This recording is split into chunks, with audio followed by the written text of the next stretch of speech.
Hi everybody, welcome to Fresh Outlook, the show where we're talking about what you're talking about. I'm your host Taryn Brill, but just call me TWB. On today's show, we'll begin with the latest on the bombings at the Boston Marathon. One suspect has been killed, the other was captured alive last night after an intense manhunt. We'll have the latest. From there, we'll get into the media coverage of the attack. When the news first broke, did they get it right? We'll also get into the psychological and emotional toll of this week's events. And finally, we'll change gears and end the show by discussing Earth Day, which is coming up this Monday. But before we get the conversation started, as always, let's meet our all-star panel for this week. Let's start with Yohuru. Welcome. Hi, good to see you, TWB. Good to see you. Yohuru Williams, Fairfield University. Great, welcome. Jackie, tell us who you are, where you're from. Hi, I'm Jackie Guzda, and I'm the media analyst for Ebru TV. Welcome, as always. And Dee Dee. Hi, I'm Dee Dee Benkie, and I'm a cultural and political analyst, as well as a former aide to President Bush, and also a blogger. Great. Looking forward to your insights as we get into the conversation about the Boston Marathon. As we've been talking about, we've suffered another tragedy, a huge tragedy this week, the bombings at the Boston Marathon. Here's the latest. Let's take a look.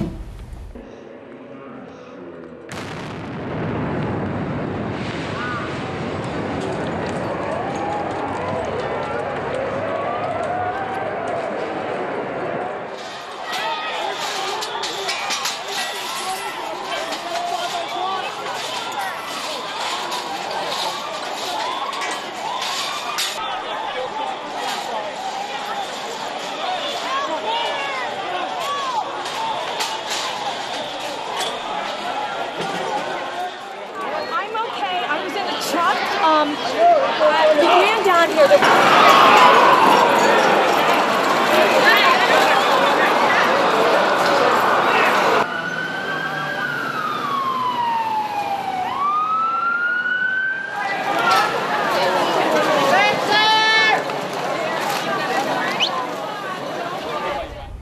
And we were just looking at some of the heart-wrenching images from this week. Sometimes you don't need words to tell the story. I think those images really say it all, what we've been experiencing, or more so Boston, for the past 5 days. I want to introduce another panelist to the show. We should have Liam Day with us, joining us via Skype. He's actually a Boston resident, and he's the Director of Youth Development and Health Promotion at Boston Public Health Commission. So, Liam, welcome. Thank you. Thank you for having me, TWB. Of course. I mean, quite a week for Boston residents, including yourself. We're just curious, how are you holding up personally, and what is the mood like in general at this point in Boston? Well, I think at this point, one very much of relief that it's over. We've never quite had a week like we've had this week in Boston. I'm holding up fine. I did have a moment during the week where I came pretty close to breaking down, but I think at this point we're looking to get back to normalcy.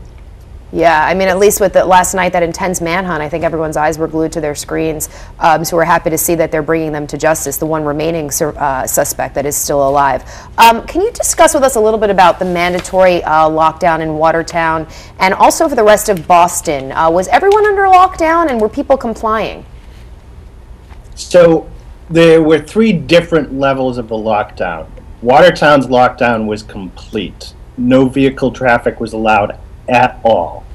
The 6 surrounding towns, including Cambridge and Newton and 2 sections of the city of Boston, had also had a lockdown advisory. However, vehicular traffic was allowed. The rest of the city, it was advised that people stay in, and most did comply with it. However, I can tell you that even personally myself, as the manhunt did drag on into the afternoon, folks did start to emerge. They began to get a little antsy. They did start to go out. Some folks started to congregate at bars and restaurants to, rather watch the news communally, so to speak. Mm-hmm. I just want to bring in Yohuru, another panelist, for a moment. Yohuru, is this the normal sort of procedure that should have taken place? I mean, it's not often we see something of this magnitude. It felt like an episode of Criminal Minds to me. I mean, I felt like I was watching a movie. I mean, it didn't seem real. It was actually incredible, and I'm actually very much encouraged by what we saw in the aftermath of 9/11 and what we saw here in Boston, because this is a soft target. But the first responders seem to be very prepared for this, and the police community, again, I think was exceptional in the way that they were able to lock down those towns, respond appropriately. Some people, I think in the coming weeks, there may be some criticism about an over-response, but certainly really, from what we knew. I mean, in this situation, can you have something as an over-response? What would warrant that? I think just the number of agencies that were involved, and people will argue that the local authorities probably, in addition to the FBI, was sufficient to meet the threat. So the number of agencies that you had operating in that small space in that short period of time, but they didn't know what the level of the threat was. So again, it's appropriate now. There may be some criticism later on. Right. Liam, I'm curious your thoughts on that. Do you think there'll be any criticism? Do you think there was perhaps an over-response here? I personally do not think there was. However, I have heard rumblings. I think that there are people who are saying that, to be glib, that we shut down the city for a 19-year-old kid. I actually think that the agencies involved handled themselves well. They did not appear to be tripping over one another, at least as far as I could tell. And to be honest, the bottom line is that the manhunt was successful. Mm-hmm. Right. Sort of do whatever it takes. I mean, at the press conference last night, I will say there were a lot of people who were making speeches at the end. Perhaps some might say there were too many cooks in the kitchen, but justice has prevailed. We've got the guy, and we got him alive, hopefully. We still don't know. We were told he's in critical condition. Hopefully, the goal was for him to be alive so he could tell us a little more about what unfolded. Liam, I do want to go back to you for a moment. Can you just describe what it's like to be under lockdown? I mean, has that ever happened to you as a Boston resident in the past? No, it has not. Fortunately for myself, I live on the southeast side of the city, which is about as far away from the action as you could get. So I at no point felt in danger whatsoever. It was eerie, however, to see the photographs of Downtown Crossing, which is one of the busier intersections in the city, completely empty on a Friday afternoon when typically it would be thronged with people. Mm-hmm. And of course the entire time we were riveted to our televisions, our computers. The story was a riveting one, whether one lived in Boston or anywhere else. Right. I do want to introduce our other panelists into the conversation, just to get your take on it. Let's start with you, Jackie. Do you think that security was handled well in Boston? I think they handled it fabulously. Mm-hmm. I mean, they found the perpetrators, we think, within a matter of a few days. Mm-hmm. You had that element of nobody knew what was going on. Right. Who were the bad guys? What direction do we go? They had to take measures of shutting down the city. More power to them.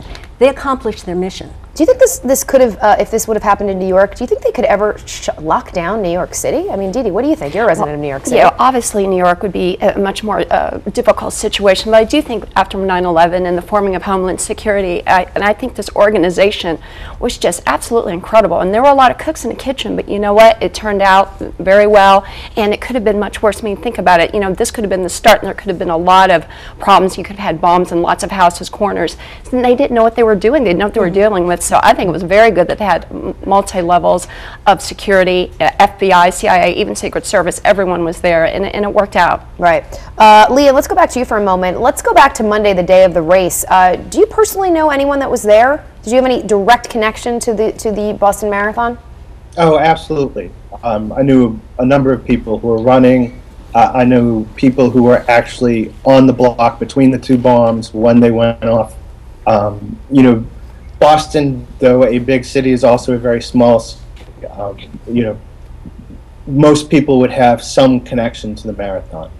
Mm-hmm. And just put us, what is the people you knew there at the race, just talk to us about what they were saying, I mean, what they were feeling, put it into words. Shock, disbelief, anger, in some in cases like this, often there are no words. I mean, this is, the marathon is my favorite day of the year. I mean, the marathon is Boston at its best. It's usually, the start of the spring after a long winter. Folks are outside, they're greeting one another. To have this happen at the marathon of all events that Boston hosts, really does make me angry. I'm curious, as a Boston resident, what would you like to see done next year? I mean, what is the next step here in terms of large mass public events like this and having the proper security to prevent something like this happening for years to come? What do you think they should do next year? It's a difficult question.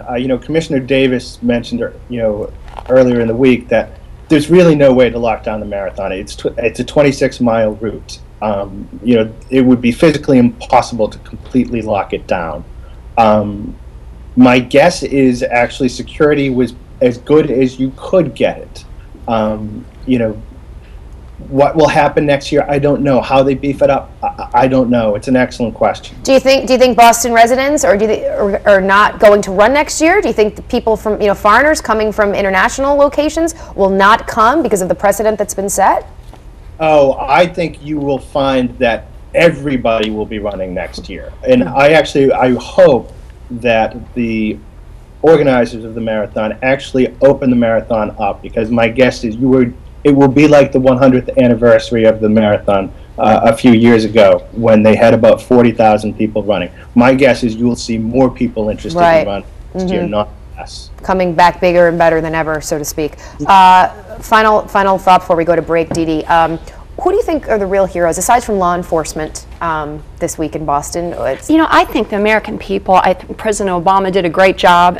I think that the people that were running the race, and everybody chipped in and helped each other. I mean, you had such a humanitarian effort. People that didn't know the person beside them were carrying them out and doing anything they could. It was really touching, actually. It was a terrible situation, but it was nice to see that happen. Yohuru? First responders and the coordination that happened between the hospitals in that area, a true hallmark of how far we've come since 9/11. Certainly shows that we are prepared to deal with this type of emergency in a major metropolitan area. Right, and some of the doctors were saying, because of the situation in Afghanistan and the like, that they are more prepared, you know, given the situation. Yeah, and absolutely. I mean, just here in New York City this weekend, we're running a 4-mile race in Central Park in support of Boston. At Yankee Stadium, they had the Boston Red Sox come in, the arch enemies of the Yankee, and everybody in the stands sang Sweet Caroline. Right, that says it all, doesn't it? Yeah. All right, guys, we have to go to break, but when we return to Fresh Outlook, we continue the conversation on the bombings in Boston. Specifically, we'll take a look at the media coverage. Stay with us. You're watching Fresh Outlook.